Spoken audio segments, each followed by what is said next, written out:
Welcome to True Crime with Strategic Eyes. Strategic back again. Yes.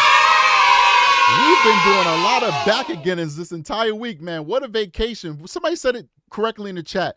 What a week to take vacation. So much has happened in this week that we've been on vacation, and I'm here for it, man. I really appreciate spending my time with you guys. Let me get a yay for that. Now, ladies and gentlemen, I want to thank you guys for joining me on your Sunday afternoon. Well, Sunday afternoon for some of you guys. We got people from all over the world, all different time zones watching this show right now. That's right. And we're grateful and we're humble and we appreciate you. But I got to say this before we get started. Before we dive deep into this, guys, I got to tell you, my 41 years, if there's one thing that I learned, and that's to love and be tolerant of everyone. When you take the time to get to know people, sometimes you realize that there's not much separating us but the color of our skin, the people we love to love, the things we like to eat, whatever. We're all human beings at the end of the day. Normally, we would never talk about somebody's sexuality. We never talk about who they choose to love. But in this instance, we're going to be talking about that because it is intimately connected with the choices, allegedly, that the shooter made in taking a man's life. So, before I go any further, I want to say that please do not put any hate on members of the LGBTQIA community and do not denigrate trans people simply because they're trans. But we will be talking about an alleged trans person today only because of their connection to a political terrorist. Full stop. All right? Any other reason? We'd never talk about it because we don't care, man. We don't care who people love here. All right? It is what it is. You do you and I do me. All right. Now, that being said, guys, big shout out to you. Before we go any further, please hit that like button, support the channel. We want to get into the algorithm, ladies and gentlemen. We want to get to 100,000 subscribers before the end of the year. We can only do that with you guys. Right. So breaking news, breaking news. It looks like allegedly, it's a possibility that the reason why Charlie Kirk was massacred on that stage, had his life stolen away from his beautiful children and his wife, a wife that we heard speak last night. And you guys know how I am, but I refrained from saying what I wanted to say, but I'm going to say it right now. Gosh, that lady has stunning eyes. No disrespect to Charlie Kirk, no disrespect to her. She has amazingly beautiful eyes. She spoke to us last night. She gave us a heartfelt remark. It was filled with remorse and rage. It was filled with sorrow. It looks like this shooter may have took Charlie Kirk away from his wife and children simply because Charlie Kirk's message disrespected his girlfriend, his trans girlfriend. Isn't it funny how sometimes the most complicated situations, maybe, quite possibly, it's not written in stone yet, still alleged, but how sometimes the most complicated things in life that we try and figure out have the most simplest explanations. A man with strong beliefs about the LGBTQ trans community, a man who may quite possibly be involved in the community feeling disrespected because maybe some of the statements of the man that was killed offended his girlfriend. Well, that's my theory, but let's keep going. So Charlie Kirk's alleged assassin Tyler Robinson lived with transgendered partner. Source, Washington. Charlie Kirk's alleged assassin Tyler Robinson was living with a transgender partner who was in the process of transitioning from male to female, a law enforcement source confirmed to the Post Saturday. Now, this was first broke, my understanding, by Fox News host Brooke Singman. Now, the New York Post is saying that they have independently sourced this information themselves. Let's keep going. That individual, who has yet to be publicly identified by the authorities, and we think we may have identified them, and we'll allegedly cover it today, was living with transgender partner who was in the process of transitioning. I read that all over. My apologies. That individual, who has yet to be publicly identified by the authorities, is now fully cooperating with the FBI on its investigation into the fatal shooting of the conservative activist, the source added. The relationship was first reported by Fox News' Brooke Singman. According to public records, Lance Twiggs, 22, resided at the same address where Robinson lived. A relative of Twiggs confirmed to the Post Saturday that, yes, they were roommates. Let's keep going. Pictures of Lance Twiggs. This is, of course, the shooter, and this is Lance Twiggs. Let's keep going. Why is she standing like that? You know, we like to respect people's pronouns here on True Crime Strategic. There's nothing wrong with that. Why is she, because I understand from this article that she's transgendered, why is she standing like that? That looks weird. Anyway, let's keep going. This looks like Twiggs too. Okay, let's keep going.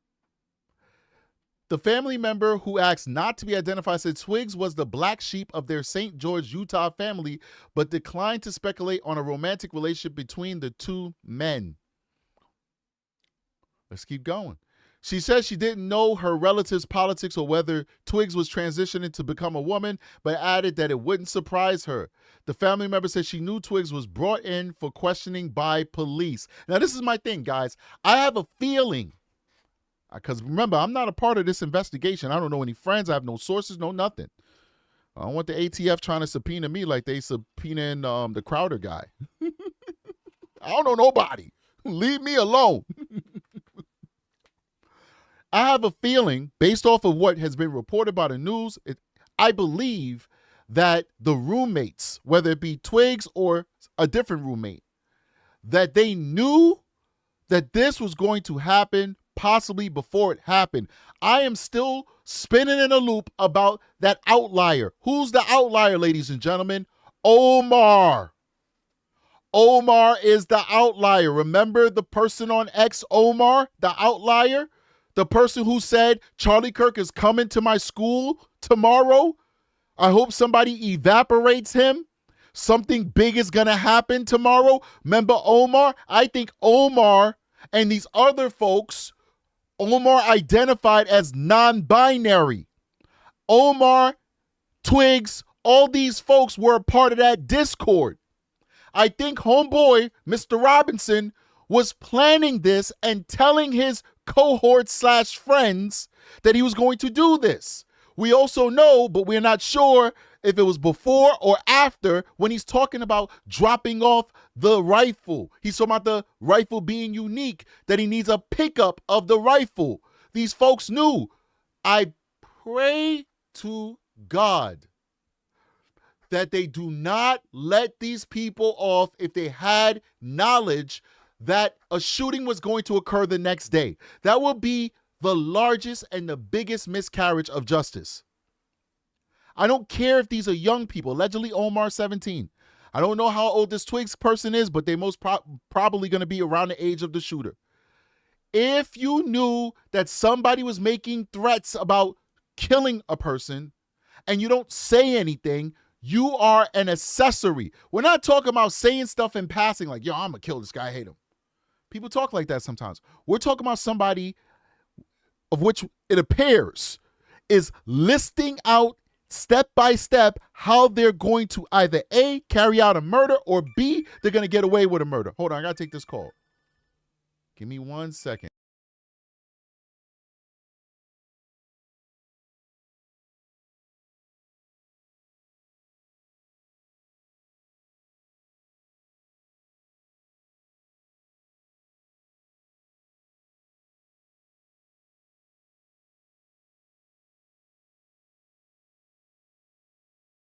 There's some calls you got to take. That's my kid's grandmother, and she's coming to pick up my son. So I had to take that call. My apologies.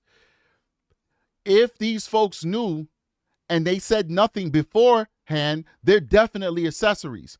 And if they knew afterwards, they had those chat messages where he's talking about, I did it, I hid the gun, and all that extra stuff, they are obstructing justice, or they could be accessories after the fact. Now, I wouldn't go so deep as giving them accessory after the fact because I don't like to overly punish people. I like to justifiably punish people. I would charge them with obstruction of justice because they had specific information that would have helped law enforcement catch this guy much sooner than they captured him. Now, if they knew he was going to do it before he did it, they should 100% be charged with accessories. I don't care how much cooperation they're giving now. It's a little bit too late. Charlie Kirk almost got his head blown off. Too late. Too little, too late. These people need to be charged, ladies and gentlemen. Anyway, let's keep going. Let's keep going. Kirk, 31, was struck in the neck by a single bullet shortly after being posed a question on his American Comeback College speaking tour about transgender mass shooters. We'll read the last few statements that he made before he was assassinated. Do you know how many transgender Americans have been mass shooters over the last 10 years? Asked attendee Hunter Kozak. Too many, Kirk responded. Do you know how many mass shooters there have been in America over the last 10 years? Kozak followed up, and then Charlie was dead. He said one more thing. He says, counting or not counting gang violence, the Turning Point USA founder sought to clarify, and at that time, Charlie got shot and was dead. Text messages and other communications that roommate traded with Robinson 22 helped the feds nab the accused assassin. They're framing it like the roommate is a hero. Whoa, I just looked at the view ratio to the likes. 436 people watching, it's only 122 likes. I'm sorry I'm offending half of you. Or 3/4 of you. I sincerely apologize if I offend 3/4 of you that you can't hit the like button. Please hit the like button, support the channel. We're a small growing YouTube channel trying to get into that algorithm. They're framing this like the roommate is a hero. I don't like the way this is being framed. Kirk was shot immediately afterward. Text messages and other communications that the roommate traded with Robinson helped the feds nab the accused assassin like the roommate is a hero.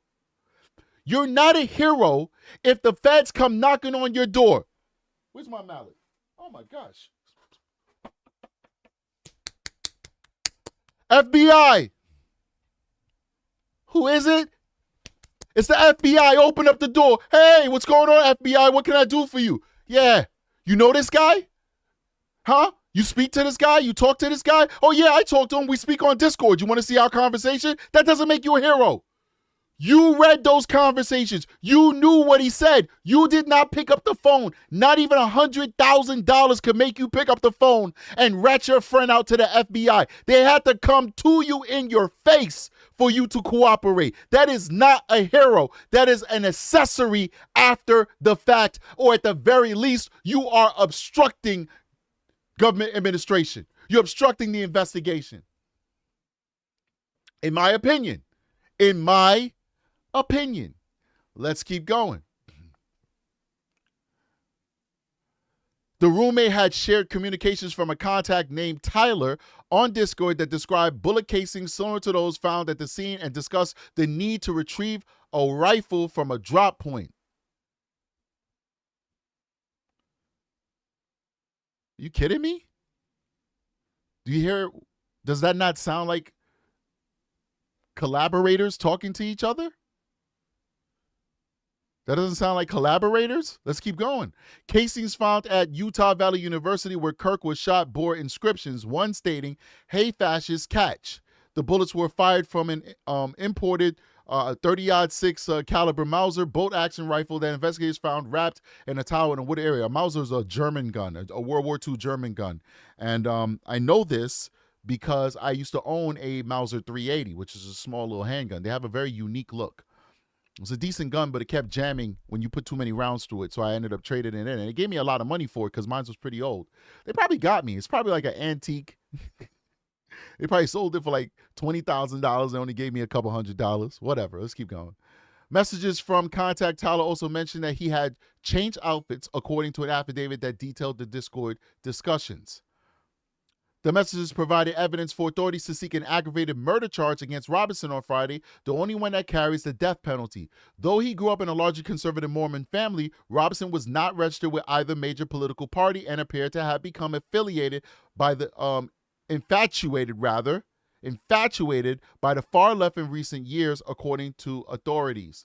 It's very clear to us and to the investigators that this was a person who was deeply indoctrinated with leftist ideology, says the Utah governor, Spencer Cox, told the Wall Street Journal in a brief interview published Friday. Cox also revealed that a recent family dinner had showcased Robinson's newfound beliefs as he and the relative got into it over Kirk's viewpoints and how each didn't like the 31-year-old conservative activist.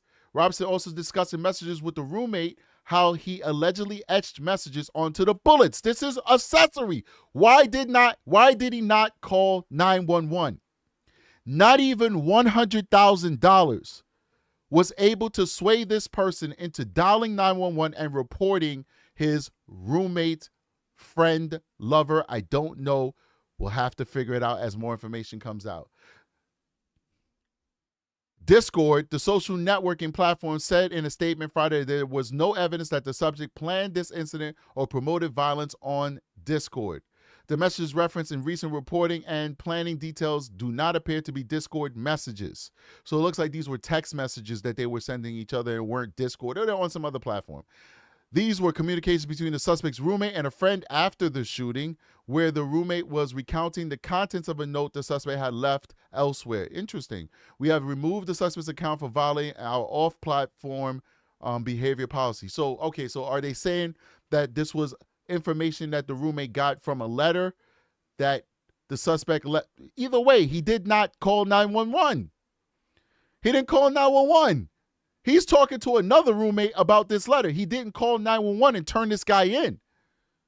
Let's keep going.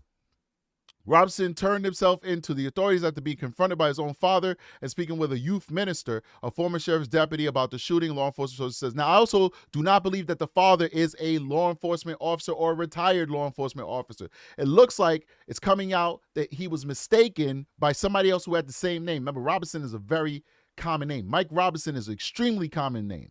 And there's a sheriff by the name of Mike Robinson who retired. It seems like the father owns like a granite business or something like that. It's also being reported on Twitter by other people who do their own like investigates. So CF Investigates, Steve Fisher, don't know much about him, but have seen a few things from him. So I'm not endorsing the person, but they said, I've seen many reports that Tyler Robinson's father is or was a deputy sheriff. I don't believe that this is correct. The father appears to own and operate a granite and marble business as well as construction company. I've heard the same thing as well. So that's definitely something to keep in mind. All right, so that's what we have with that. Let's go over to Brooke Singman. Let's read her post. Exclusive, Charlie Kirk assassin. Tyler Robinson lived with his transgender partner. Sources tell me the individual, who is male, transition, or female, is fully cooperating with the FBI. Sources tell me the FBI had texts and other communications between Robinson and individual that helped FBI authorities solidify that Robinson was indeed the shooter. And these are the last words down here. We're going to skip ahead real quick and go to, this is Lance Twiggs'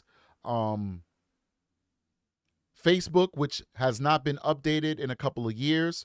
When you click this link, that sends you over to the Instagram seems to be the platform that Lance Twiggs is using now, but they have locked down their platform. We were able, however, to get some photos before it was locked down. I'll see if I can get you those photos a little bit later. But definitely, this individual is into the whole furry thing. So you look at this picture right here. We click that. It's not going to do anything because it's blocked. But this is an example of a furry, a person that's like dressing up like an animal. And one of the references that seemed nonsensical to most of us because we're not into this odd stuff. Yeah, I said it's odd stuff. If you're a furry, no disrespect to you, but that's odd. Dressing up like you're an animal, acting like an animal, it may be acceptable in your world, in your community, but I think it's odd. It is what it is, okay? So apparently, one of the inscriptions that he made in the bullets with the OWO or whatever, that is a furry reference. That's a furry reference, okay? So a lot of counterculture stuff going here, where folks are like engaging in things that really isolate them from the rest of society. And then we wonder why people are experiencing all these mental health crises and making these terrible choices that result in people losing their life and result in people who are supposed to be decent people committing heinous crimes. All right, so now I want to hear from a coworker, as reported by CNN. What's her name again? What's her name? I forgot this young lady. Erin Burnett.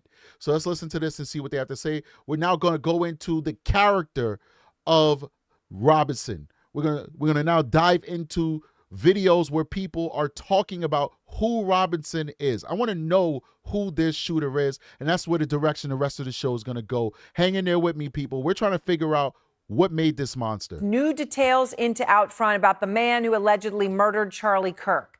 The suspect's name is Tyler James Robinson, and Outfront just spoke to a man who worked with the 22-year-old as recently as 2 weeks ago. So 2 weeks ago, the man you see on your screen was at work. The two were both doing electrical work at what our source, who did not want to be identified, describes as a big custom house in Santa Clara, Utah. He says Robinson was, quote, a little abnormal, didn't talk to anyone. He was a quiet dude, and he didn't like talking unless spoken to. He stays in the back, and I knew from word of mouth from coworkers that he was not fond of Trump or Charlie Kirk, obviously. Now, you know, when you think about this, right, he's working on this job site 2 weeks ago. Robinson was a 4.0 student, honor roll kid. He'd received a prestigious scholarship to college. He had no criminal record. He is registered to vote, but not affiliated with a party. His parents are both registered Republicans.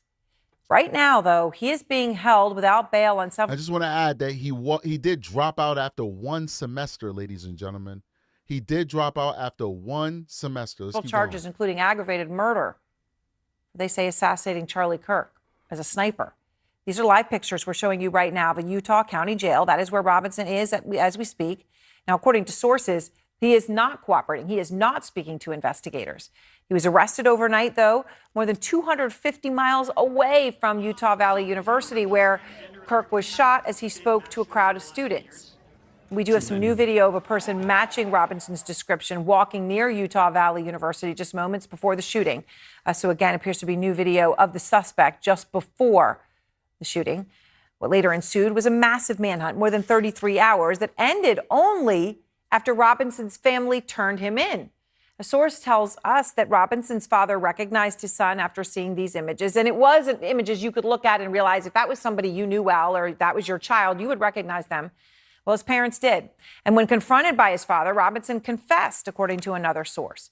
But according to our John Miller's reporting, Robinson did not want to surrender. And he told his father, according to John's reporting, quote, I would rather kill myself than turn myself in. Now, police say that one of Robinson's family members eventually reached out to a family friend, contacted the sheriff's office.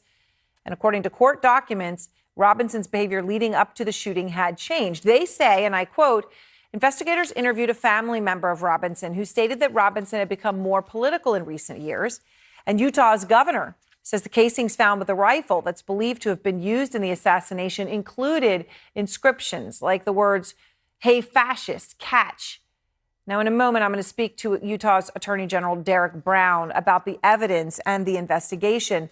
First, though, I want to go to Ed Lavandera because he's outside that jail I just briefly showed you in Spanish Fork, Utah, where we understand Robinson is, right behind you tonight. Ed, and what is the latest that you're learning?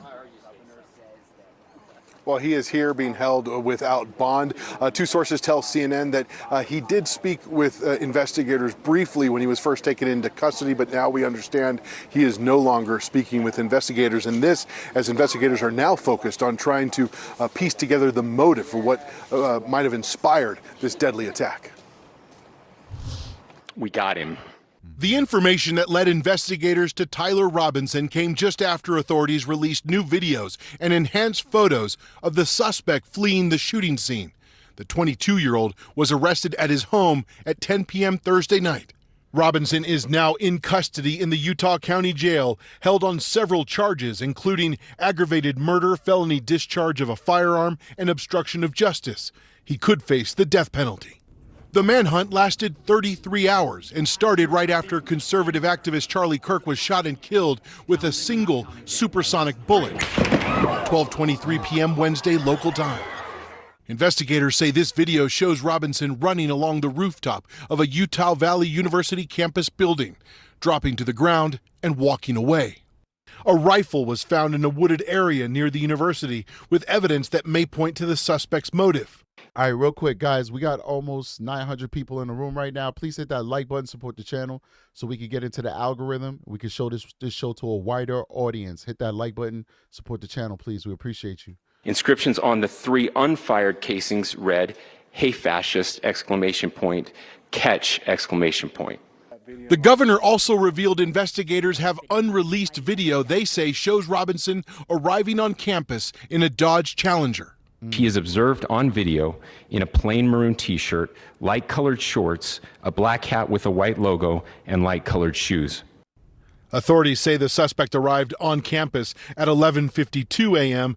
Less than 24 hours later, at 9:48 a.m. Thursday, the FBI released the first photos from surveillance video of a person of... All right, so basically this is rehashing what we already spoke about. I want to go ahead. I mean, we could come back to that, but I want to go to like more information about who he was. All right, so we got another video here that's it's going to basically be from his coworker. No, we already did that one. The next one is going to be from a classmate. Let me get this one open for you guys. We're tracking new information on the shooting death. Sorry. I don't know why it's not opening. There we go. Throw that right there. We're tracking new information on the shooting death of Charlie Kirk. We're learning more about the shooting suspect, including his time at a St. George's, Utah high school. We talked with a classmate of Tyler Robinson's, Sam New. And the world found out that Robinson was arrested and charged with Kirk's murder. Sam says, unlike most people, he found out in a text exchange with other classmates of the accused shooter. My buddy texted me and he's like, hey, it was Tyler Robinson. We're like, hold up, what? We talk about Southern Utah being like a really like safe community, and like we don't really think about, like we see a lot of tragedies and tragic things from an outside perspective. Or like we do a lot more viewing, but like, oh, nothing like that's going to happen in St. George or Washington or whatever. So it's so weird that it hit close to home. Sam says he and some friends started a gaming club in high school. This would have been around 2019 or so, and Robinson joined the club.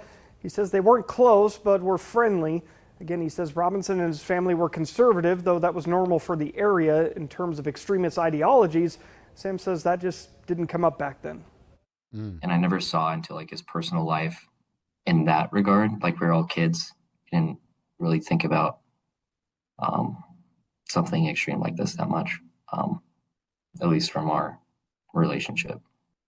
Sam says living in Utah, he can't escape the terrible videos of Kirk's death online, and now that his high school classmate has been identified as the accused shooter, he can't escape it in his personal life either. We're a tight-knit community, and like it's going to pop up everywhere in my St. George word of mouth, and in newspapers and conversations with friends or people that know, seeing the front page of our old Facebook with him and all of us together on it. Like, I think it's now going to be delivered. And I think that happens with any big story in a local area or whatnot. Vigils have been... Interesting stuff. Let's go on to the next one. With this Tyler, I went to school with this Tyler Robinson kid. I'll show y'all. That's him right there, Tyler Robinson. I'm not trying to like clout chase, make this shit about me, but I'm not gonna say I knew this kid really well. I didn't know him very well at all, but I definitely saw him for like 3 straight years in high school. And the best way I could describe him is just like a Reddit kid. I don't know, I feel like if you were in high school around that same time, and even probably now, like 2018, and then like, you know, those kinds of kids, but that's exactly what he was. All I'm gonna say is this is the kind of shit that happens when you spend way too much time online, and all of a sudden your beliefs are all the way this way or all the way this way, and you do some dramatic shit to please these people that are not your friends. This internet shit is seriously no joke. Yeah, it's true. It's true. I'm gonna play that one more time. This Tyler Robinson kid. I want to soak in what he said about Tyler himself. I got the internet stuff, but I got distracted. I want to soak in what he said about Tyler, 2018 or something like that. I need to soak that in. Show y'all. That's him right there, Tyler Robinson. I'm not trying to like clout chase, make this shit about me, but I'm not gonna say I knew this kid really well. I didn't know him very well at all, but I definitely saw him for like 3 straight years in high school. And the best way I could describe him is just like a Reddit kid. I don't know, I feel like... He said a Reddit kid. People making fun of his hat. You guys are mean. Don't make fun of his hat. No disrespect, bro, but your hat is whack. You gotta take that hat off, man. It's mad goofy. But anyway, don't make fun of his hat, guys. Come on. But yeah, he said so he's a Reddit kid. That's what I missed. He said he's a Reddit kid. Yeah, he's one of those. Okay, yeah. I mean, these are the people who get indoctrinated, man. These are the folks that get indoctrinated. They all follow the same template. They start socializing online. Their whole world just becomes this online personality, and then they forget who they are. They forget who they are in the real world. You know, it's kind of like you a CO. You guys know I used to be a correction officer back in the day. As a CO, you're calling the shots. You're directing grown men, the most dangerous men on the planet. They have to follow what you say. And then you come home and you think that you could be a CO at home the way you're a CO inside of the jail. And then your family's looking at you like, don't talk to us like that. It's kind of like that. Like you're living this life online and then it just consumes you because you're not constantly building your outside persona. You're just putting all your time and energy building in your online persona. And then you get into a bubble. And then these algorithms, whether it's the Google search engine or the YouTube algorithm, the Instagram, the TikTok, whatever, it just starts feeding you stuff that validate what you already believe and think. That you don't get difference in opinions. So me as a YouTuber, because I'm a content creator, I have to watch all type of creators, even if I don't agree with them or like them, because I got to understand what's out there. So it's an imperative for me because I want to be a successful YouTuber. But a casual user is just going to flow where the algorithm sends them, and it's going to create a bubble around you, and you're not going to see the other side or hear the other side. And you start validating, and then you just, hey, this person's the enemy. This person's the enemy. I got to do something about it. At the end of the day, everybody wants to be a hero. These folks are the archetype of these types of tragedies. Loners, antisocial, neurodivergent, that find solace in the darkness of the internet. Because guess what? You holler at Strategic, I'm going to be kind to you. But if you're like, hey, Strategic, can we go grab a drink and hang out? I'm like, man, I'm good because we don't flow. Because I'm not into the furry stuff. What are we going to talk about? We going to talk about cat stuff and row? No. Strategic is not into that. So those folks end up feeling ostracized, so they go where they feel accepted. And unfortunately, there's a lot of people on the internet who's willing to say, come here, I'll accept you for you. I'll love you. I'll appreciate you. But they have ulterior motives. And that motive is to indoctrinate you into divisive and dangerous ideology. And in his case, terroristic ideology. Let's keep going. If you were in high school around that same time, and even probably now, like 2018, and then like, you know, those kinds of kids, but that's exactly what he was. All I'm going to say is this is the kind of shit. Right. Okay. We got you. Okay. All right. So let's keep going. We got another one here. This is one of his neighbors saying he never caused any problems and talks about his upbringing and school life. Let's do it. Neighbor of Tyler Robinson, we're ready to speak with us. Miss Christian Schwerman, can you hear me okay this morning? Yes. Tell me a little bit about your relationship with Tyler. How well did you know him?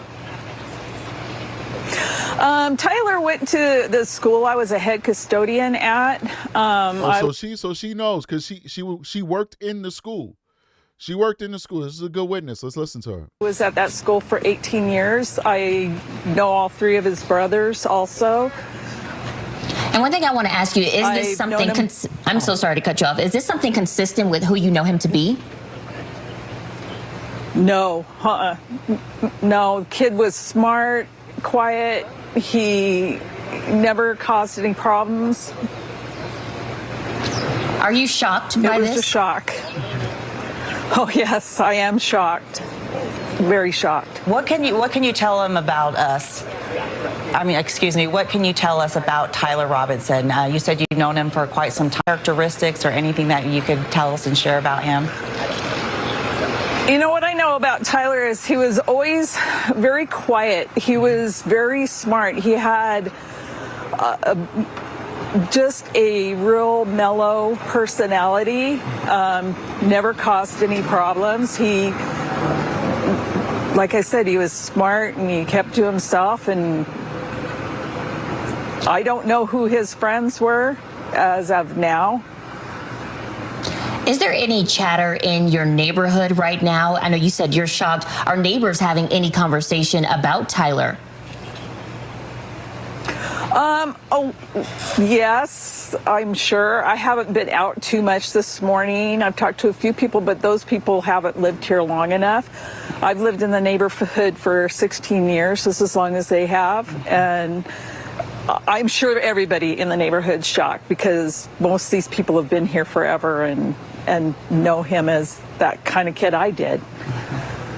And has there been any activity at the family home this morning? We know there is a heavy police presence right now at Utah Valley University, but in your neighborhood, is it business as usual, pretty quiet, or is there an increased presence of law enforcement?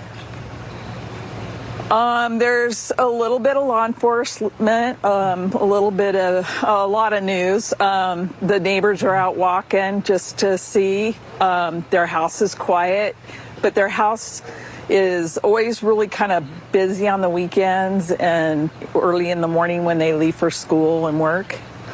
And Kristen, before we let you go, talk to us about, have you been following the Charlie Kirk shooting, the murder here? So hold on here. Somebody in the chat says Strategic was right. You know, when this case first happened, I did say, hey, man, this guy's one of those loner types, you know, the functional autistic that probably was never diagnosed, but somewhere on the spectrum, that has no friends and, you know, want to feel like they're a hero and easily indoctrinated. That's the profile I gave of this guy before we got all this information, where now all his people, friends, classmates, co-workers, all these folks saying the same thing. Guy's quiet. Guy didn't have no friends. He's a furry. He's into the whole furry thing, all that bull stuff. Listen, I'm not a psychic. It's just called experience. Let's keep going. At Utah Valley University, as the rest of not only the state, but the nation. And then to find out this morning that, in fact, your neighbor, Tyler Robinson, was arrested in connection with this shooting. What are your thoughts as we go back from Wednesday to where we're at now? I did watch the press on the shooting pretty much all that day. My grandson happened to be at that rally. And then this morning, my son texted me and said, hey, this is Tyler Robinson that lives 3 doors down. And I'm like, no, it can't be. And it was. And it's shocking. That's not who's in our neighborhood. And I feel for his mom. I love Amber. She's a great mom, and he has a great dad. You know, I think part of the problem, somebody said, thank God they grew up in the 80s and 90s. Of course, I grew up in the 80s and 90s too. I think part of the problem is that we don't socialize the same way we used to, ladies and gentlemen. You know, when I was young, you know, if you were afraid to talk to girls, you got teased by your homeboys until you got the courage to go and talk to girls and learn how to socialize with them and not view them as something to make you nervous, but view them as, you know, prey. It's hard to say it like that, you know what I mean? But as a young man, that's what young guys think. You know, I grew up in the inner city where it's like you had to, like, even the nerds had girlfriends. Even the nerds, like even the dudes who was counterculture had girlfriends, was out there macking and interacting. They were into, you know, things that we thought was nerdy back then that's not even nerdy anymore, but they still were out there. We were all out there. It was part of our socializing. Now these kids growing up, they can't even talk to each other. We didn't have internet. Like if you didn't speak to somebody in person, you didn't have friends. Like you had to use the telephone. You had to, when you wanted to get to know somebody, there was no Facebook you could give. You had to, like, I was growing up, literally walking down 125th Street in Harlem. You'd see a girl that you think is cute. You'd roll up on her. You might tap her hand, grab her hand, and you say, hey, listen, where you headed? Can I walk with you? And she'd say, even if she wasn't interested in you, she'd say, I'll hear you out. Let's walk. And you just walk and talk. And at the end, she'd be like, yo, can I get your number? Nah, I'm not feeling it. Then you'd be like, okay. And you keep it moving. Or, yeah, here's my number. You do that now, and that's a case I'm going to get. Do not do that now. I will literally get a case to investigate. Like, I was walking down the street and this guy rolled up on me and said, I want to get to know you better. And then he touched my hand. Investigate this, Detective Strategic. I'm telling you, it's a different time. It's a different time. If you roll up on a lady, you say, hey, listen, I'm going to get in trouble for this, all right? I'm going to get in trouble. But I'm old school. Maybe I'm the old head. Remember when we were young, we always say, oh, that's the old people. And now we become the old people. If you roll up on a lady, you say, hey, you know, you looking real nice today. Oh, you are a sexist pig. I think it's changing things now. Now, I'm not saying women should have to be harassed. I'm not saying that. What I'm trying to say in a funny way, because I'm trying to joke a little bit, is that times have changed and we socialize differently now than we did back in the 80s and the 90s, where we had our formative years in those early 2000s. It's much harder for people to connect now. They connect online. They form these strong bonds with people they've never met in their life. They have full-blown relationships with people that live on the other side of the world that they'll never see because that person can't get a visa or a green card to come to America. And you probably don't have the money to fly to Zimbabwe or Thailand or China or Australia or wherever they are. Full-blown long. Yo, you in a relationship? Yeah, I'm in a relationship. Oh, yeah. Where your girlfriend live at? You think they're going to say in another town or borough or city? No, oh, she lives in Nicaragua. Huh? She lives in Yugoslavia. Huh? You guys ever met? No. How long y'all been together? 4 years. People say that with pride these days. Like, yeah, that's my girl. I'm just old school, but that's not a relationship. That's like trauma bonding. Like, y'all got issues and y'all just bonding. A relationship is supposed to grow. Having these relationships on the internet is not real relationships. They're safe. Being face-to-face with somebody, building with somebody, living with somebody, sharing bills and bodily fluids and love and spirituality with somebody, that's not safe. That's messy. That's risky. That's the biggest gamble you take while you're on this earth. Talking to somebody online and occasionally Skyping them it's not love. It's safe. I don't know. And what is it producing? I'll get off my high horse right now. What is it producing? I'm getting to the point. These neurodivergent, odd people that we find committing these type of crimes day in and day out. And the good thing about this situation, if there is a silver lining, is that this guy did not decide to go into a local school and take out a bunch of toddlers. That's the only thing, because his archetype is usually the ones that's going inside the schools and killing little kids. So it's unfortunate enough that he did that to Charlie Kirk. But the alternative, if he's following the true pattern, is that a high school or a junior high or a middle school would have been his target. Why? Because we're not socializing the way that we're supposed to. Let's keep going. And Kristen, did you see the images that police had released yesterday, that the FBI had released, the photos of the suspect? What were your impressions when you saw that and to where we're at this morning? Yeah, did you recognize him? Did you say, hey, that's Tyler? Not in those pictures.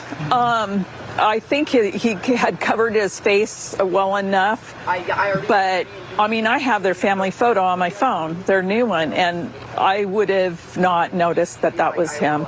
And Miss Kristen, I want to ask you this. You mentioned his mom, Amber, saying she's a great mom. You know, we know that Tyler right now is booked in the Utah County Jail. What message would you send to Tyler if you could say anything to him right now? What social media were you on and what friends were you hanging around? Because you know what, that lady should be a detective, because that's a really good question, because that will really open our eyes as to whether this was a plot and what's really was happening behind the scenes to indoctrinate this guy. This guy, to me, was groomed into doing what he did. I would be very surprised if he just thought about doing this for himself. So it's either A, a cabal of people groomed him, some type of network of terroristic individuals groomed him, or B, his girlfriend groomed him. He did it for his girlfriend. He did it because Charlie Kirk disrespected his trans girlfriend. Now, big shout out to Pure Devotional with a $5 super chat says 80% of Reddit are bots and they spread hate. The platform themselves have to be held accountable. There has to be a law to prevent this. I hear you, man. Let me go up and real quick and catch another super chat just to make sure I caught everybody. Kathy Penty says, that person, I crowd wonder if he was with Tyler. I'm sorry. You're going to have to rephrase that $2 super chat. I apologize. I don't understand what you tried to say. But if you put it inside of the chat, Aki will highlight it and then I will address it. Thank you so much for giving me the love, though. And Wayaka is celebrating 7 months as a recruit, and Melissa Page is now a recruit member. Welcome to the family, ladies and gentlemen who have joined us. Let's keep going. As I feel you can't come up with that on your own. I feel like there's some hate in this world, and it shouldn't be that way. And you need to reconcile. And when you said your grandson, and make sure I'm saying this correctly, was at that rally at UVU, what goes through your mind when you think my grandson is there and my neighbor, is a part of this, unfortunately, in a violent way? Oh, I have mixed feelings. Mine is I'd rather it been, and this sounds sad, just him than a mass shooting.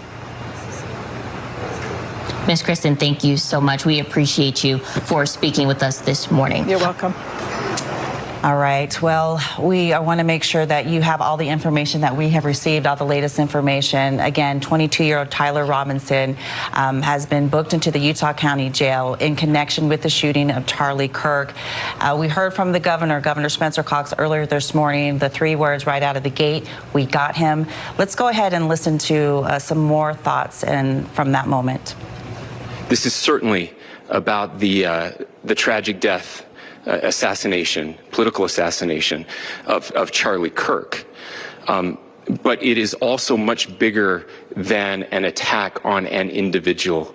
It is an attack on all of us. It is an attack on the American experiment. It is an attack on our ideals. This cuts to the very foundation of who we are, of who we have been, and who we could be in better times.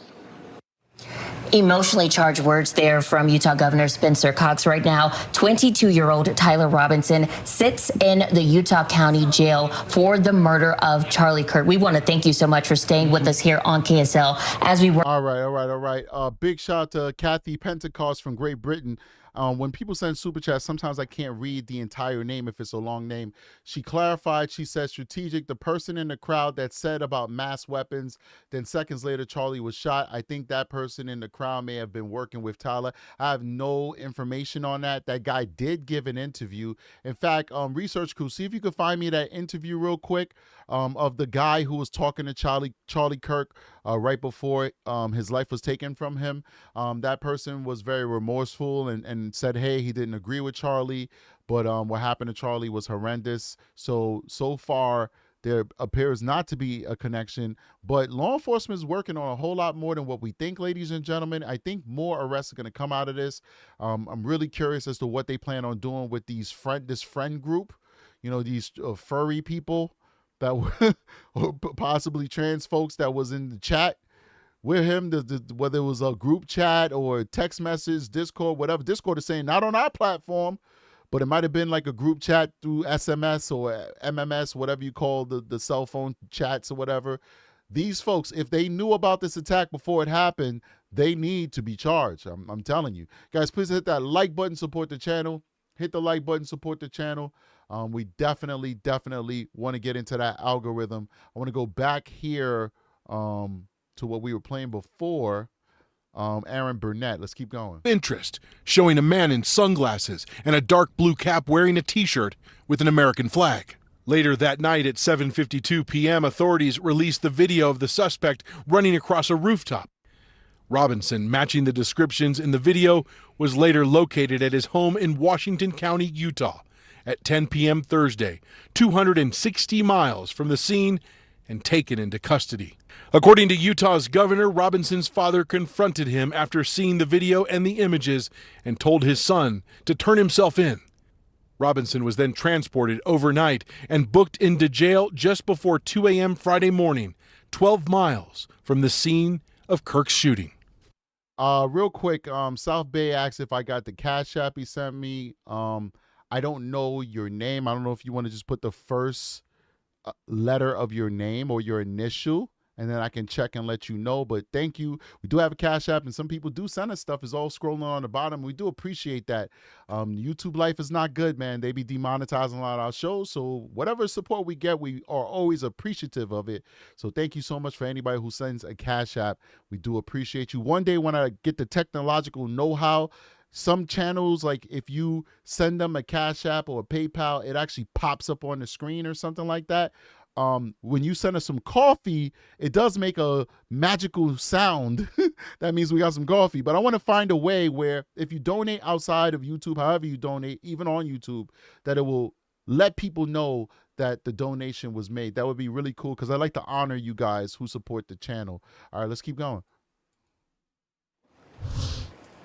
And Aaron, local prosecutors tell us that formal criminal charges will be filed on Tuesday, and that is when we got Tyler that, Robinson is expected. Yep, we got it. Appreciate you for putting your initials in there. It was very generous of you.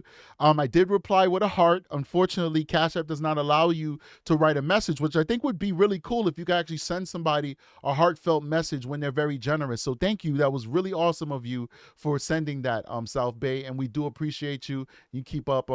We hope you stay around and enjoy the show for years to come. We do appreciate you. To make his first court appearance, his initial appearance, but he will not be taken from this jail to the court. We are told that hearing will take place virtually. Aaron? All right. I guess with all the frenzy that would surround that. Ed, thank you very much. And Ed, outside that jail, I want to go now to the Attorney General of Utah, Derek Brown, as promised. And Attorney General, I appreciate your time. As you see that, Ed's standing in front of the jail where Tyler Robinson is right now and is going to be through that booking. Is this, Attorney General, an open and shut case? Well, I think at this point, what we know is that we've got a suspect in custody. The next couple of days, we're going to be obtaining all the evidence we can. As you've already indicated, this is a process of getting evidence that we can use in the charging documents. So the charging documents will be filed. We'll have that appearance in a couple of days. And then our goal now is to identify everything that we can, get the kind of information that we can to, essentially assure that we have the right charges. We, at the county level, where your reporter is, we've had great work done, but we've also worked together with federal law enforcement as well. And so really this has been, I think, a model of cooperation from the highest levels of the Department of Justice all the way to the county level here in Utah. So, and obviously you're gathering all of your information, but we understand, I was just talking about, we had talked to somebody who was actually on an electrical job with Tyler Robinson just 2 weeks ago, right? Described him as a little abnormal, not talking to anybody sitting in the back, but that he had made clear to some others that he was not a fan of Trump or Charlie Kirk's. These are just the little data points, right, that are coming in. I understand, Attorney General, that the suspect is not talking to investigators right now, although he might have briefly at the beginning. Is there anything you can share with us about what he said then or about his demeanor? Anything about how he is conducting himself right now? At this point, I can't because we're going to be involved in the prosecution. But what I can promise is that we're doing two things. Number one, we're collecting all the information we can, doing every conceivable avenue that's out there to collect information about what happened, people he's talked to, and that sort of thing. And then we will use that to ensure that he is brought to justice. And all options are on the table for that. All right. So justice. What does that mean in your view in this case? What is justice? Well, justice is ensuring that the individual is held accountable for what he did. I mean, that's the real process that we have to go through right now, is identifying all of the relevant facts, making sure that the charges that are brought are appropriate. And, as the governor mentioned, all the options are available at this table. They're all on the table. All right, so we'll leave this one here. I want to go over to the last person who actually spoke to Charlie before his assassination. Let's watch that real quick. So my name is Hunter. I was in the middle of debating Charlie Kirk in the middle of the assassination at Utah Valley University. Do you know how many mass shooters there have been in America over the last 10 years? Counting or not counting gang violence? Great. What brought you to the event Did you that see day? that? Do you see how shocked this guy looked? Lord of mercy. That never seems, you know what, like I said, I'm not some Charlie Kirk fan, but I just can't see that without it hurting me to my core. I don't care what he said. I'm just a human. All I see is this sound, and I just replay in my brain what I observed on my own Patreon of all places. I put it there on the last moments of this man's life. It's so heartbreaking. It is horrible. Like, that type of violence is antithetical to our human existence. It goes counter to our very existence. We should not hurt each other like that. It was horrible to see that. I mean, I want you guys to look at that again. Look how powerful, to me, that was powerful. It was profoundly sad, and it was moving, and it was terrible, and it was horrible. Look at that one more time. So my name is Hunter. I was in the middle of debating Charlie Kirk in the middle of the assassination at Utah Valley University. Do you know how many mass shooters there have been in America over the last 10 years? Counting or not counting gang violence? Great. Look at his face. What brought you to the event that day? I make videos on Charlie Kirk, and I made this video about the statistical analysis on trans shooters. And sort of the point that I was trying to make was that it's sort of a statistical outlier, that they're extremely underrepresented when it comes to how peaceful they are. Obviously, that question, pretty ironic given when it was given. Yeah, so I mostly came in there because... Bro, this guy is, I don't think, look, we're not doing politics here, but like, is there, like, I want to know what this guy believes in. And maybe it's my own bias, but I don't know how you could believe in everything. Like, how can you believe in everything? And believe me, I'm not conservative and I'm not liberal. I'm just a centrist. But like, it's like he believes in everything. So I mean, it's possible. I just want to know, what do you stand for? If you stand for everything, I don't know. I mean, I don't even know what these things are. What is this? I only know like 3 flags here: BLM, the American flag, and the LGBTQIA flag. I don't know what these other flags are. Please, somebody in the chat, tell me what these other flags are. Charlie's very open about having some sort of dialogue or some sort of conversation that, you know, he believes in engaging. And I'm pretty on the record of how much I disagree with him, but I do definitely respect how much he's willing to... Susan Hamilton with a $5 super, what is that, super pound? Appreciate you. Says, strategic, I agree about society and socialization, but let's not group neurodiverse people into the violent category, please. Well, I mean, listen, I will tell you this, Susan. I'm doing a live show without a script. So if I made it sound like I said all neurodivergent people are violent, then I do apologize, because that's not what I wanted to say. But I do caution you guys all the time that what I'm doing here is not easy. I don't want to pat on my back. I choose to turn on this mic and do this. But there's a lot of people who behind the camera have a director, a script writer, a producer, a camera person, and an editor right behind the screen. And they have an earpiece, and there are people who are feeding them information in their ears. You literally are in the trenches when you watch my show. I'm literally talking and shooting from the hip. There is no paper here with notes. I don't even have notes. Like, you would excuse me if I have notes. Hey, you see this right? This is not a note. This is my wife who slipped me a note saying, the insurance guy is doing a survey of the property, because she was leaving and she didn't want to disturb the live, okay? That's my notes, and it ain't notes for this show, okay? So sometimes I'm going to misspeak. Sometimes I may not be as clear as I should be, and I do apologize for that because some of this stuff is personal to some people. You might be neurodivergent or maybe not, and you might say, hold on here, man. I don't want you typecasting me. I don't want you stereotyping me. If it came off that way, I do apologize. Not everybody who's neurodivergent is violent, and that is not the point I was trying to make.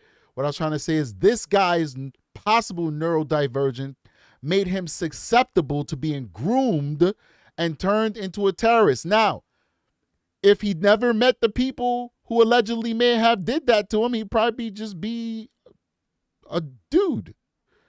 But I believe that it may have made him susceptible to being radicalized. So yes, I do apologize, Susan, and thank you for the super chat. We appreciate you, and I hope that clarifies my position on the subject. Let's keep going.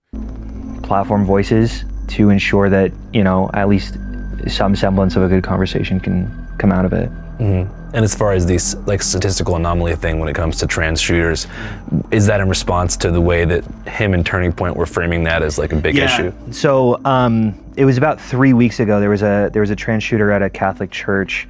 Charlie made a bunch of tweets basically saying, like, when are we going to start noticing that this is a trend? And I'm like, okay, well, I'm getting my math degree at UVU. That was my university.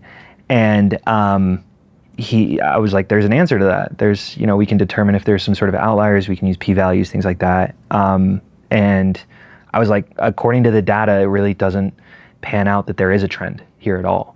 So I kind of made a video calling him out a little bit and saying, hey, I want to come debate you. I want to come do it. And a lot of people were kind of encouraging me. So I kind of wanted to come and have my, I guess my little audience see that. Mm-hmm. How was the energy whenever you arrived to the event? Very conservative, for sure. Everyone was very energetic, chanting Trump, chanting USA. Get comfortable. Bring the best libs that Utah has to offer. There was a line of liberals on the rooftop who were holding like pride flags and I think some like Palestine flags and things like that. And, you know, there was a little bit of taunting back and forth, but not very out of hand. Most of the debaters were either like asking questions like who's better, LeBron or Jordan, or like some like theological debates about distinctions between like Mormonism and Christians. That Jesus Christ was a real person. He lived a perfect life. He was crucified, died, and rose on the third day, and he is Lord and God over all. Christ is King. But also, the event lasted, I want to say 20 minutes, maybe. Like, I really didn't get a good finger on the pulse on what an event. All right, real quick. Job for 9 with a $10 super chat says, not sure this is the last flag or not. The 3 arrows, German, Dre, Viele, Pille, I don't know how to say that, I'm not German, is a political symbol associated with the Social Democratic Party of Germany. You know, it's just a big, you know, man, I don't know, guys. I swear, man, I'm turning into that old guy that I used to make fun of when I was young.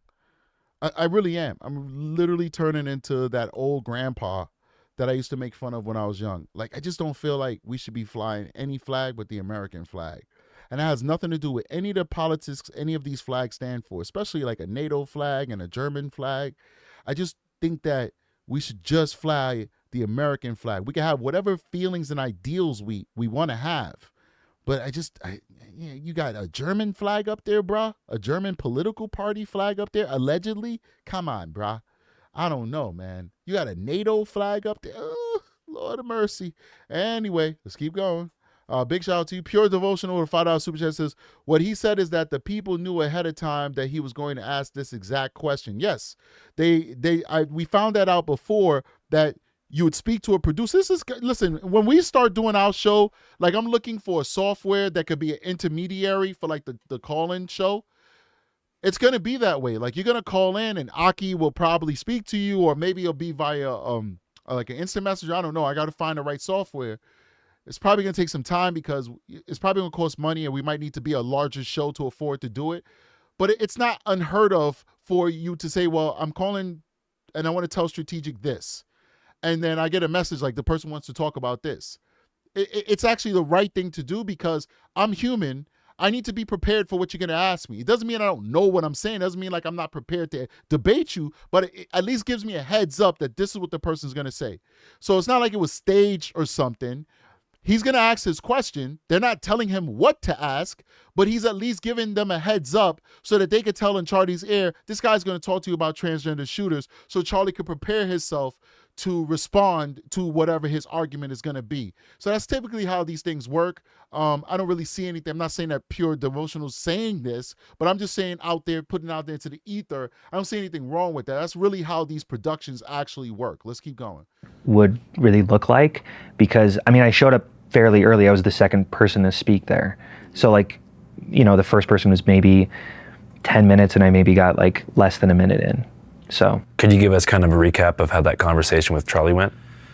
Sure. Yeah, this is working. Hey, Charlie. Hey, hopefully we're going to have a little bit more disagreement.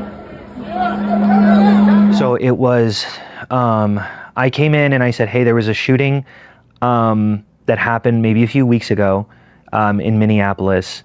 And ever since then, about 3 weeks later, the Trump... Yeah, somebody said, who said it? K Watermelon says, why is everyone trying to make this guy the suspect? I really don't think this guy had anything to do with this, to be honest with you. And you guys know, I'm like, every theory is a good theory. So I'm not going to demonize anybody for having the theory. The case is not closed. The guy has not been convicted. There could be some co-conspirators that may be arrested or implicated as this investigation continues. But as it stands right now, I don't think this guy had anything to do with it. If anything, I think he's a victim. I think he was maybe 10 feet away from something horrific, and he'll have to live with that for the rest of his life. I don't think this kid had anything to do with the unaliving of Charlie Kirk. Not at all. Jay said that we should start talking about revoking gun rights for transgender Americans. Do you think, is that, you agree with this? Is that a fair assessment or something like that? And he said yes. And then I said... So, do you know how many transgender Americans have been mass shooters over the last 10 years? Too many. And I said, there's 5. And I said, do you know how many shootings there have been? I think maybe my memory's a little hazy. I haven't rewatched the videos, honestly. But it was something like this, which I knew the answer. It was a little under 6,000. He said something like, we need to account for gang violence. And I think I was like, I was in the middle of saying, great, did you run a statistical analysis on that, right? Like essentially saying you have the burden of proof. And I think I was in the middle of saying that when he got shot. Do you know how many mass shooters there have been in America over the last 10 years? Counting or not counting gang violence? Great. I went down pretty immediately, and everyone near me, everyone in the rest of my line, who I'd been talking to for the last like few hours, dropped down with me. I remember I have a brother who was in a school shooting, and I was talking about the distinction between these, that like for me it was there wasn't as much fear as I think I would expect, because I recognized immediately, like I think I was a lot more logical than I thought I would be in that moment, where I was like, that's an assassination. He is the target. He is the only target. I am freaked out, but I know that I'm okay. Whatever. It definitely became chaotic. My wife was in the crowd. I tried reaching her. It took me like 20, 30 minutes. Just a lot of chaos as like, I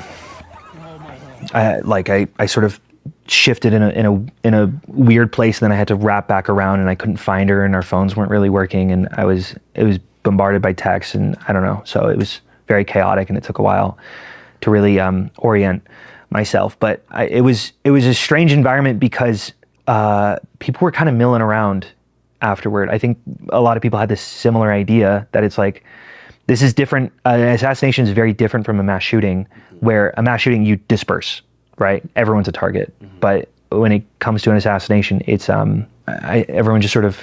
Yeah, this one freaked me out. Like this guy just went behind on the crime scene and started throwing MAGA hats in the crowd. That just didn't make any sense to me. Then the police came and like kind of shoved him out. Like, what the F are you doing? And started shoving him and throwing him out of the crime scene. That was bananas. I was there, and I heard a number of people say, like, so much for the tolerant left, right? Like, the 2 or 3 people said that as they walked by. And what do you think about that assessment? I made this video a little while ago.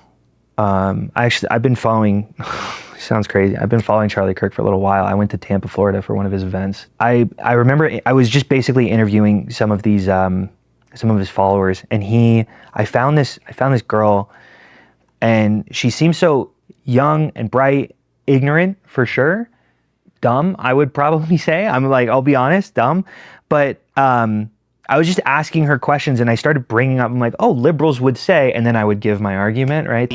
Someone can go get like a whole surgery done, without parent approval. It's like, how is that even happening? How are they going to the doctor's appointments without the parents there? And then like, I know I've seen parents on social media where they're like, oh, I haven't identified my kid yet, and it scares me because I'm like, oh my gosh, like they're gonna grow up thinking that they don't know what they are, or like that they could transition into something else. And but wouldn't that be transitioning with parent approval? Yeah, that's what I'm like saying, like to take away. Does that make sense? But I don't know. Like I think he's trying to like make it seem like she's dumb. But okay, let me just let him do what he do. If they have parent approval, it sounds like you're talking about parents who give approval that they should be trans. She was like, that's such an interesting thing. I've never thought of that. Right? She gave, and I was like, I was like, cut. That's so perfect. I'm so glad I captured that like the conservative person was so clearly just kind of needed to hear the right thing and maybe got bumped in the right direction. And I posted it feeling so confident, and 90% of the comments were about how fat she was. And I really felt like what am I contributing to in this culture? And like in some ways I'm extremely proud of the left. I'm extremely proud of the people that I'm not laughing for this guy. I'm laughing because of the next video we're gonna play after this. I've met organizing and being in these conversations, and I don't want to throw out the baby with the bathwater. And I would also say that the right definitely has its issue with violence, right? We talk about political violence, like Gretchen Whitmer, Josh Shapiro, Paul Pelosi, I could go on and on. But like, I am startled very often by how quick people are to grab onto like righteous violence. And I don't know. I understand his. So he's making this, what he's saying right now makes a lot of sense. He's on to something. He's on to something. If you're picking up what he's putting down, because remember, this guy has his own ideology, so he doesn't want to go too far to condemn his ideology. But what he's putting down makes a lot of sense. How people latch on to righteous violence. Righteous violence. That's deep. That's deep. His assessment when he says so much for the tolerant left, like that's kind of in some ways a lot of things that I've seen. Was there something you saw in particular that you were like, man, that's too far? Yeah, about Charlie? Or I mean, yeah, I saw someone post like, proud to be a UVU alum today. And like, it's also people in my hallways, right, who are just maybe a little bit terminally online. Right. So like, somebody made a good point inside of the chat. The contradiction of these folks, right? He starts off his description of this woman by calling her dumb. Well, if you know more, your job is to educate her. But you're calling her dumb, and then you call out the people who commented on your video about how bad they were for calling her fat. So you basically said she's mentally deficient, and that's okay. But then later, people said she's physically deficient, and that's not okay. I mean, for some people, calling them dumb is worse than calling them fat. Calling somebody an idiot and basically saying that their intellect is not on par with yours, or just maybe not on par, period, is a whole lot worse than saying somebody has a few extra pounds on them. It takes less work to remove the pounds off your body. You eat right, you work out, than it is to actually educate yourself. So oftentimes when you talk about somebody's intellect, you might be referring to maybe that they're cognitively disabled or something. I don't know. The bottom line is it's not kind to call somebody dumb, and it's certainly not kind to call somebody fat, but he is the righteous person. He's the righteous person, but he just admitted out of nowhere. The interviewer didn't ask him to say that. He, off the fly, characterized this woman based off of her beliefs as dumb. But then he had a problem when rando people on the internet called her fat. Well, what's the difference between you and those people on the internet? Well, I'll tell you, you're worse. I'm going to tell you why you're worse. Because you actually met that woman and spoke to her face to face. Those people on the internet who are bad people for calling her, for talking about her weight, those people don't know her from salt. You at least exchanged energy with her. You were in her face. You breathed the same air. You had a conversation. You exchanged ideas. And now, for the whole world, you're still calling her dumb. In an interview that probably will get more views than any content you will ever put out on your platform. And I'm not saying that lightly because I'm a small channel. I'm not acting like I'm a big boy. More people are going to hear you call that woman dumb than the people who commented on your channel and called her fat. Let that one sink in. But like, this is the type of people that exist in this country on both sides. They think they know better than you. Just because you don't agree with them, they think they know better than you. And if you don't agree with the things that they want you to agree with, well, then there's something wrong with you. And it's a bipartisan issue. If you don't agree with what they want you to agree with, you're lesser than thou. You're a child. It doesn't matter how hard you work, how many kids you raise, how many taxes you pay, how long you served your country, how many sacrifices you made just to survive. It matters not.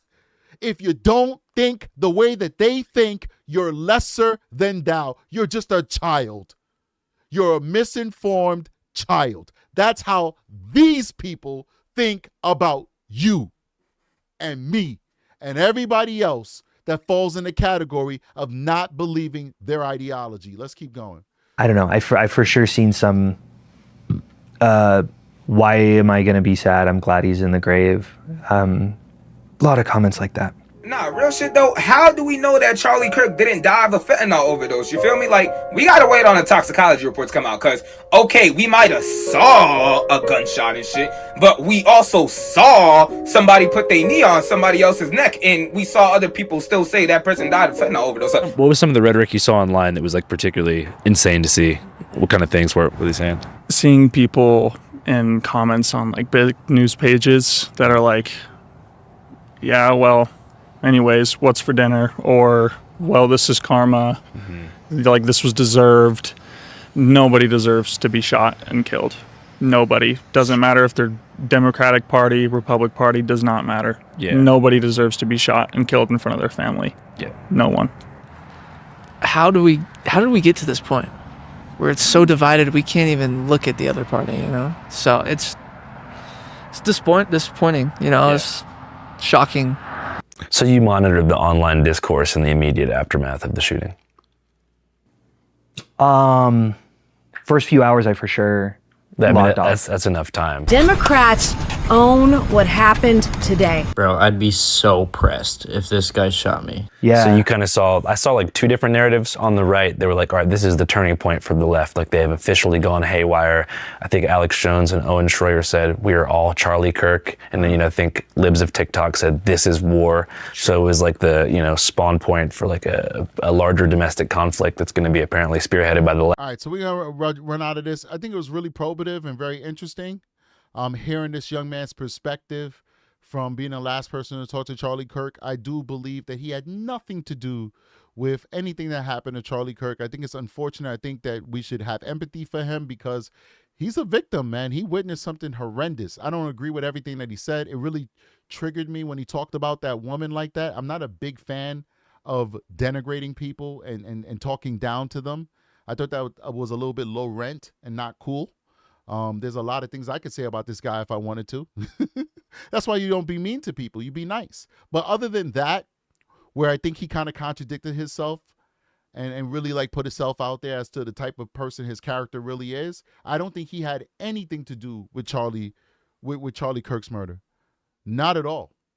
Not at all. So any of these conspiracy theories out there, well, you know, there's no such thing as a bad theory, but I just don't support it. I don't believe that he did anything. So let's move on, because I think they're just starting to really get into the weeds of politics.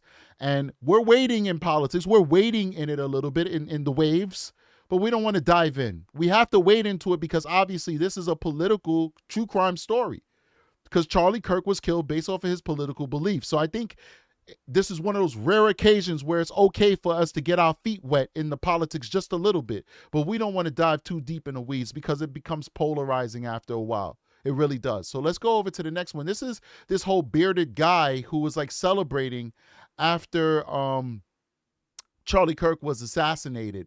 So I want to see what they have to say. I mean, apparently he's saying that he was basically trying to create a distraction. He was trying to distract the shooter. I don't know.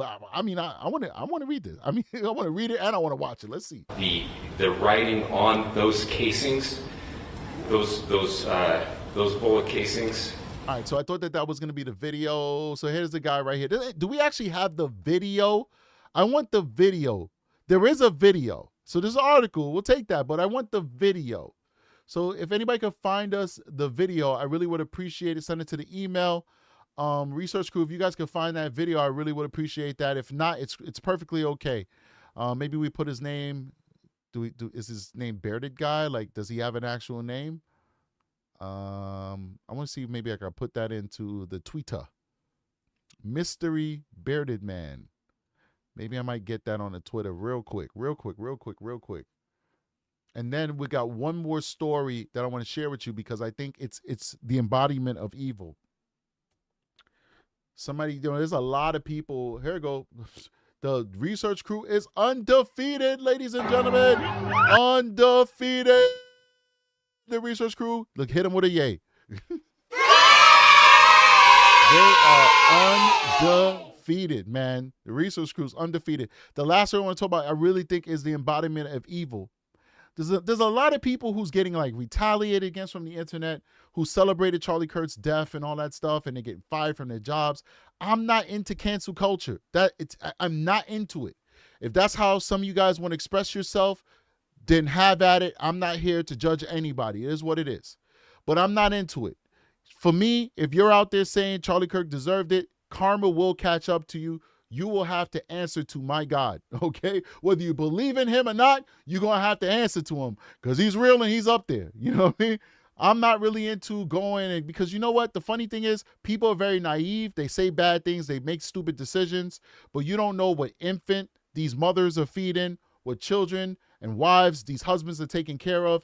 And I don't like innocent people getting collateral damage for the bad choices of their loved ones.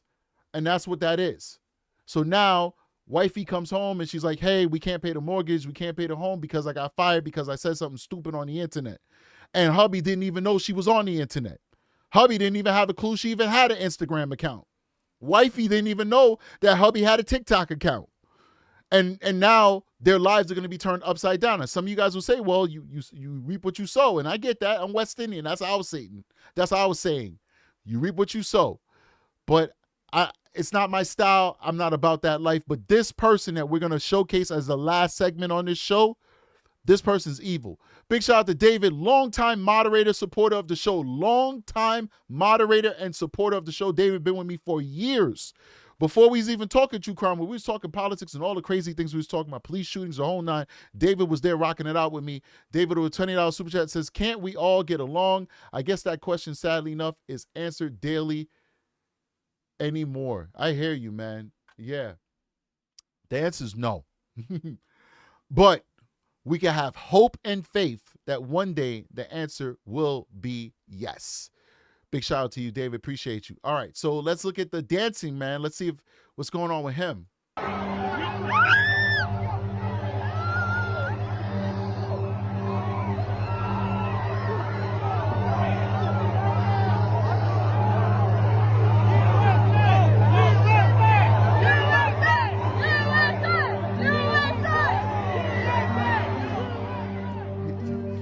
a weirdo. He's a weirdo. Kirk, a 31-year-old father, too, was speaking at Utah University. While everyone else crouched to the ground, the unidentified man stood and looked back towards the direction of the shot, prompting unverified speculation he saw the shooter. Let's go back real quick. And knew which direction the bullet came from. Social media users are calling the unknown man the psychotic for what seems to be a celebratory chair after the lifeless body Charlie Kirk had fallen to the ground. I do think it's very inappropriate.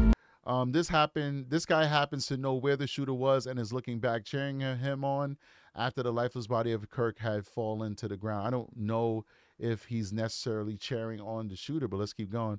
We're going to mute it real quick because I don't know if this is copyrighted music. Let's keep going. How psychotic do you have to be to cheer as Charlie Kirk gushes blood and dies while others scream and cower? This guy's glee is deranged and knows something.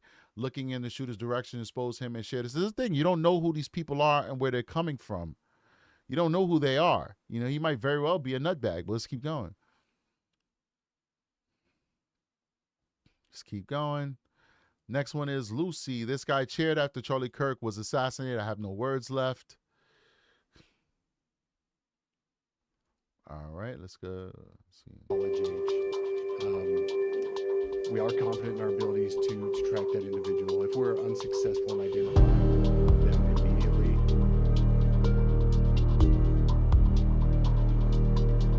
yeah, they said the motive is still unknown. All right, big shout out to that. Let's go over to the article, see what it has, and we'll go to the last segment of the show. We're already at 1 hour and 26 minutes. I like to keep these shows under 1.5 hours, but we might go a little bit over today, but, you know, within reason, because there's other things I want to do. The bearded mystery man who appeared to be celebrating the crowd moments after Charlie Kirk was shot claimed he was cheering the horrifying violence, but claimed he wasn't cheering the horrifying violence, but shouting USA to create a distraction that might help save lives. Okay. All right. A man going by David on X, who claims to be the person seen in the viral video filmed at the Utah Valley University event, posted a 2-minute statement in which he attempts to explain himself. When I heard a sharp crack, at first I thought it might have been fireworks or a disruptive prank, the man says, appearing to be wearing the same tan-colored backward cap as the man apparently celebrating in the video. What do you say? Let's keep going. I looked up to the horizon for smoke. When none appeared, I realized it must have been a firearm, he said in a monotone voice. His eyes seemed to dart back and forth as if he was reading a statement as he stumbled over some of the words. He said based on a friend's reaction, he believed Charlie had been gravely injured and instinctively checked the security team's movement before rising to his feet. I stood and shouted USA, not as a provocation, but to project strength, encourage others, and create a distraction that might help calm panic or even save lives. Okay. He claims he was only minimally familiar with Kirk's content, but said he would never wish to celebrate harm to anyone. A short time later, he posted a rambling follow-up video calling himself the happiest person you ever met in your entire life and claiming to be sick of my soldiers, including Charlie, dying so you guys can mock each other. He said, staring straight into the camera, mock, mock, mock. As he continued ranting, he called out media figures, including John Oliver, Matt Walsh, and Steven Crowder, saying mockery on both sides of the equation was killing my soldiers, my people. He didn't elaborate who his soldiers were. So this guy is obviously mentally ill, and it is what it is with that. Let's go to the last segment of this show. I want to showcase somebody who I truly and firmly believe is a monster. He said something that to me is just horrendous.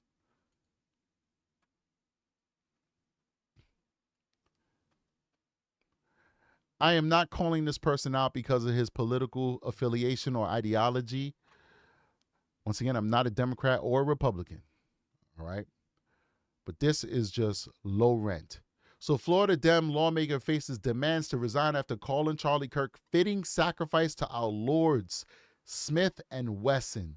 So he's saying that our God is Smith and Wesson, and he was a sacrifice to our God. Blasphemy. Let's keep going. A local Democratic lawmaker in the Miami area is facing demands for his resignation after posting a message on social media stating that Charlie Kirk was a fitting, I'm sorry, my screen went black. I got to fix the GPU. Something going on there with the settings. It constantly blacks out my screen from time to time. Stating that Charlie Kirk was a fitting sacrifice to gun manufacturers following the conservative activist assassination at the Utah college this week. Steve Cody, a councilman in the Miami-Dade village of Palmetto Bay, sparked outrage this week when he wrote on Facebook, Charlie Kirk is a fitting sacrifice to our lords, Smith & Wesson. Hallowed be their names. Smith & Wesson is a well-known manufacturer of firearms. This is the dude right here. He's sick. He really is. Soon after Cody's shocking and heartless post, dozens of angry residents gathered outside Palmetto Bay City Hall on Friday to call for his resignation. The damage has already been done. It's not a question of left or right. This is immoral, and it shows which side he is on, Palmetto Bay resident Chad Heffernan said. He told CBS Miami News.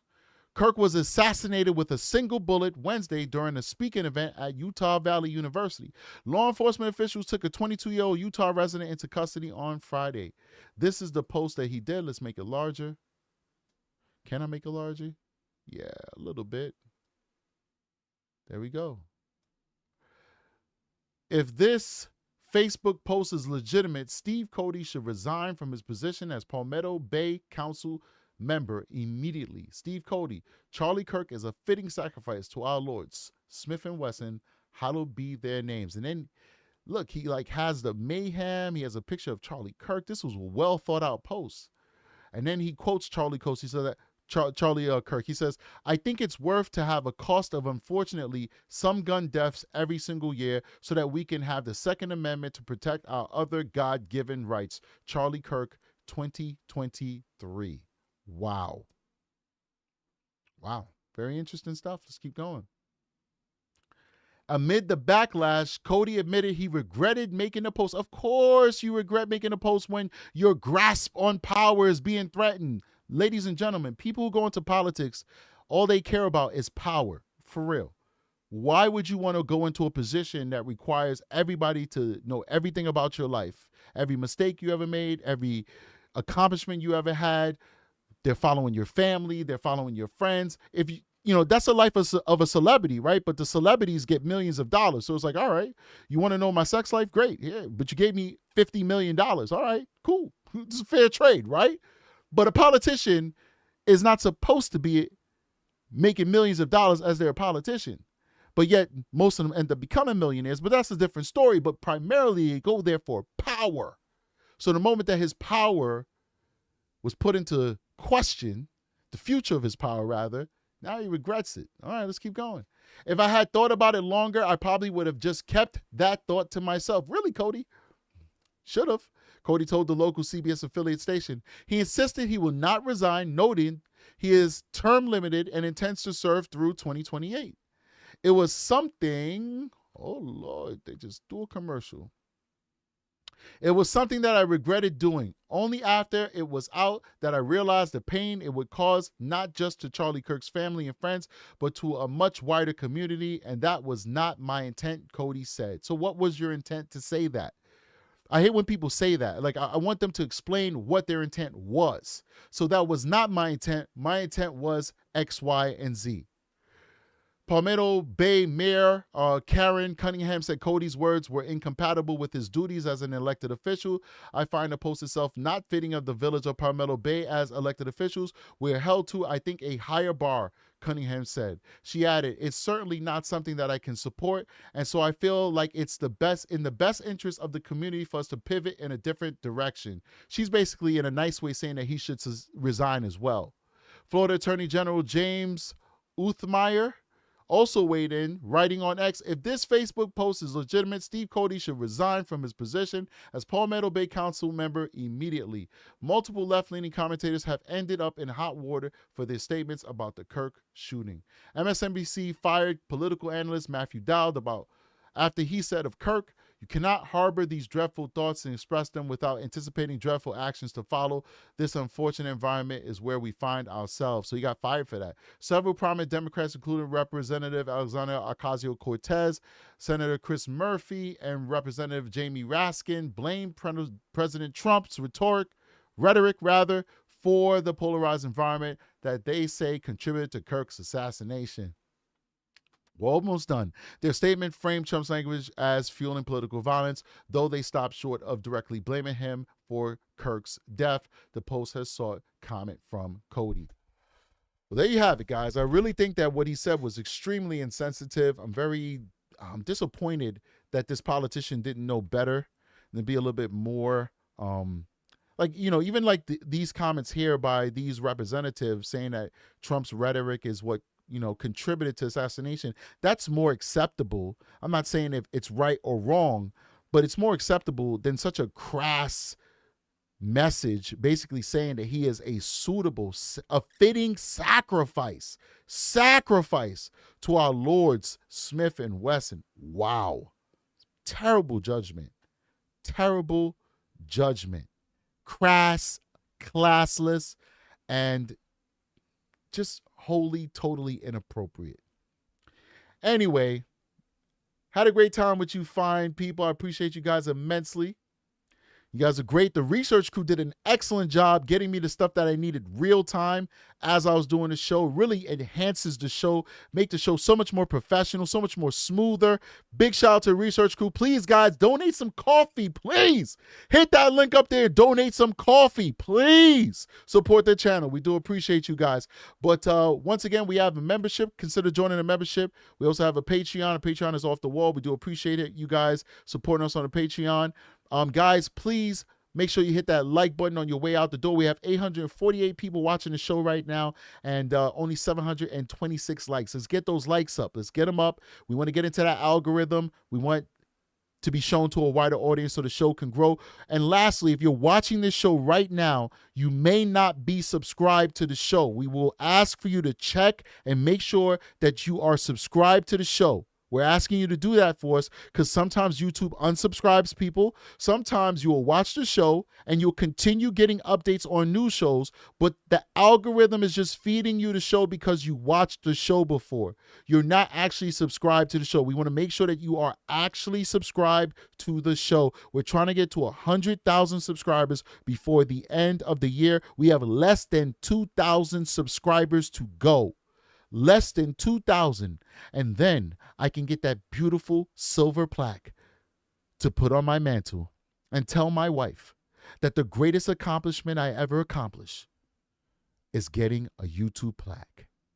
I'm just joking. Anyway, guys, I appreciate you guys immensely. We'll see you guys on the next one. Let's cue up that outro. Strategic is out of here. Peace.